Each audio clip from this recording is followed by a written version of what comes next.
In this video, I will try to illustrate the difference between displacement and distance. So imagine we've got a cannonball here. We're going to fire it at, let's say, at 50 meters per second. So it's going to get fired, and then it reaches its maximum height. Let's call it. It reaches its maximum height when time is t max. Okay. So maximum height is when the time when it gets to maximum height. We're going to call it t max. So initially, the time t equals 0 is when the cannonball is at ground level, and then we're going to fire it.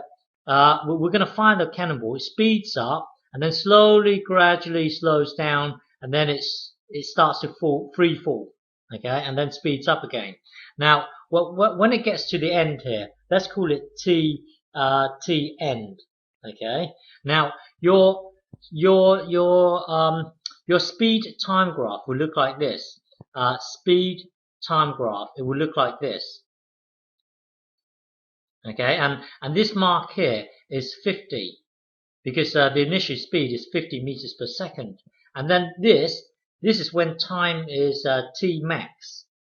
Okay, t max, this is maximum height, because at this point here, the speed of the cannonball is 0. That's why the speed of the cannonball is 0 here, and this bit here is t end. Okay, t end is right here, t end. Okay, so well, anyway, your velocity time graph will look like this. Hang on, it will look like this, and this is t equals 0 here. T equals 0 here. This is your t max, and let's see. The area of this, would be the same as the area of this here. So I'm going to say t end would be here. T end. Remember that the distance going up is the same as the distance going down. So these two areas here should be the same. Okay, so this is your velocity time graph.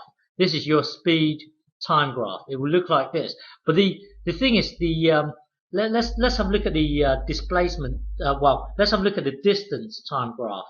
You see, your distance time graph will look like this. Hang on, it will look something like this. Hang on, let me think. It will look something like this. Hang on, let me draw it again. It will look something like that. Okay, so hang on, let me try and improve it. No, still rubbish. Hang on, let me try and improve it. It will look something like this. So t max will be here. Okay.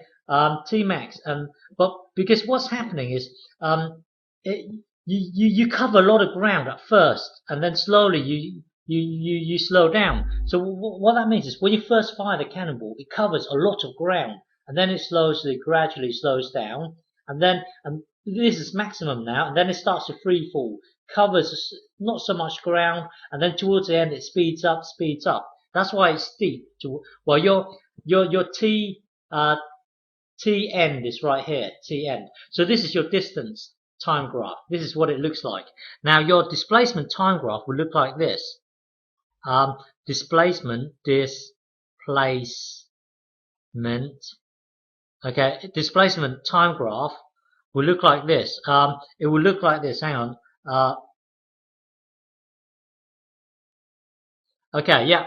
So this would be at t max is right here. T max is right here. This is t end, and this is t equals 0 here.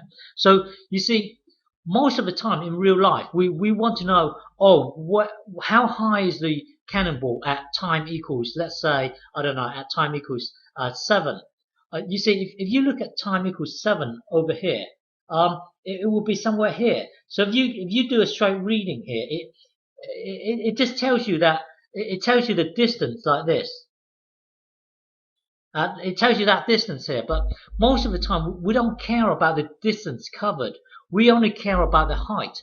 we only care about the height. Well, if you look at the displacement time graph, if you want to know, let's say time equals 7, you see you can just do a straight reading here, and then this figure here will tell us the height of the cannonball at time t.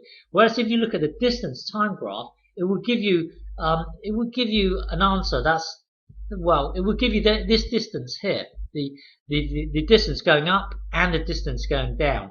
It's not as useful as a displacement time graph. Okay, so let's from now on abandon the distance time graph. Let's abandon the speed time graph and start to adopt the velocity time graph and the displacement time graph. Much more useful. You will see why again. You will see why later on. But yeah, abandon these two graphs and start to adopt velocity time and displacement time. Okay.